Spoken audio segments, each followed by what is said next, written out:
नमस्कार दर्शक बंधु आज हूँ डिसेम्बर 29 तारीख सोमवार। आज दिनटी जगार केतेक मुख्य खबर उपर आसतु नजर पकेवा। वीडियोटी को शेष पर्यंत देखंतु। मात्र किछि समय मध्य जानिपारे आज दिनटी जगार संपूर्ण खबर।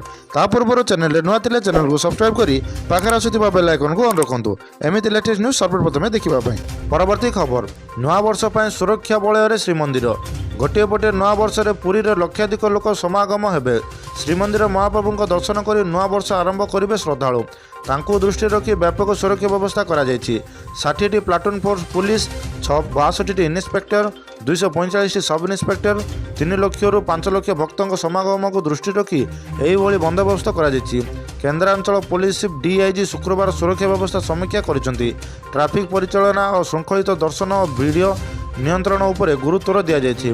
बड़दाण्डे लगातार धर्मशाला ठारू सिंहद्वार पर्यंत ब्यारिकेड निर्माण करा निःशुल्क जोता मोबाइल स्टैंड समेत भ्रम्यमान शौचालय पानीय जल जोगाण व्यवस्था करा श्रद्धालु सिंहद्वार दे श्रीमंदिर प्रवेश करेंगे। प्रभुं दर्शन पर उत्तर दक्षिण और पश्चिम द्वार दे प्रस्थान करेंगे। जनवरी 1 तारिख ठारू अत्याधिक भीड़ जो पर्यायक्रमे भक्त मान छाड़ा दलाचकटा स्थिति को एड़ाइबा स्वतंत्र व्यवस्था करा श्रीमंदिर भितर बेढ़ा नाट्य मंडप और जगमोहन क्वीन रेस्पन्स दल मुतयन रहिबे। जरूरी परिस्थिति लोकों को उद्धार करने ओड्राफ और अग्निशम बाहिनी सजग रहिबे। आम्बुलांस और डाक्तरी दल सिंहद्वार सम्मुखें रहिबे। श्रीमंदिर चतुर्पार्श्व पुलिस सहायता केन्द्र खोलिबो बोली खबर मिली। परवर्ती खबर zero night celebration commissionerate police पक्षरु कड़ा सुरक्षा व्यवस्था करा एने पुलिस कमिशनर सुरेश देव सिंह सूचना देइछन्ति। सुरक्षार 15 प्लाटून फोर्स मुतयन रहिबे। निज थाना अंचल स्थिति अनुसंधान करेंगे थाना अधिकारी। अग्निबाहिनी पक्षरु मध्य जांच प्रक्रिया सरीछि। सुरक्षित सह लोके किभଳି सेलिब्रेशन करेंगे से गुरुत्व दिज्व। मद्यपान गाड़ी चलाण उपर नजर रखिबो बोली से कहिसन्ति। पुलिस कमिशन आहुरी कहिसन्ति व्यापक सुरक्षा व्यवस्था ग्रहण करने को बार रेस्टोरेंट मालिकों को निर्देश दि जाएगी। महिला सुरक्षा अधिकारी को अधिक गुरुत्व दि जाएगी कमिशनरेट पुलिस कहते। निर्धारित समय सीमा भितर कार्यक्रम सारिबा को निर्देश दि जाएगी खबर मिली। परवर्ती खबर श्रमिक मानक आसला बड़ खुशी खबर। एणिकी राज्य सरकार देवे दैनिक मंजूरी सहित अधिक 98 टंका। गोटे पटे राज्यर दादन को मुक्त करने राज्य सरकार पक्षर एक गुरुत्वपूर्ण पदक्षेप ग्रहण करा योजना रही। सूचना अनुसार राज्य सरकार पक्षर राज्यर 9टी जिलार 30टी दादन ब्लॉक रे दादन ह्रास करने को लक्ष्य कर सरकार।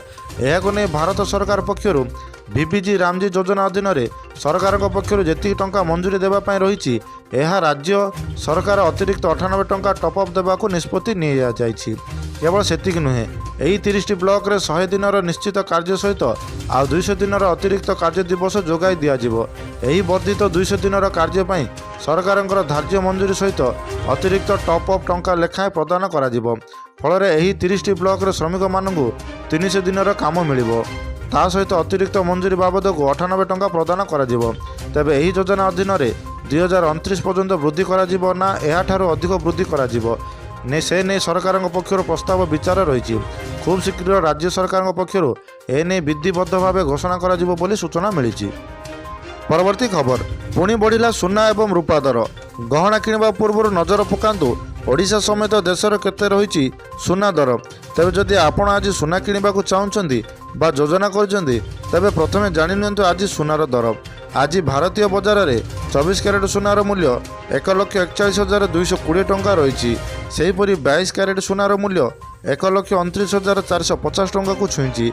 सेहीपरि राजधानी भुवनेश्वर में 24 कैरेट सुना मूल्य 10 ग्राम पिछा 1,41,220 टंका रही बेले 22 कैरेट सुनार मूल्य 10 ग्राम पिछा 1,29,450 टंका को पहुंची।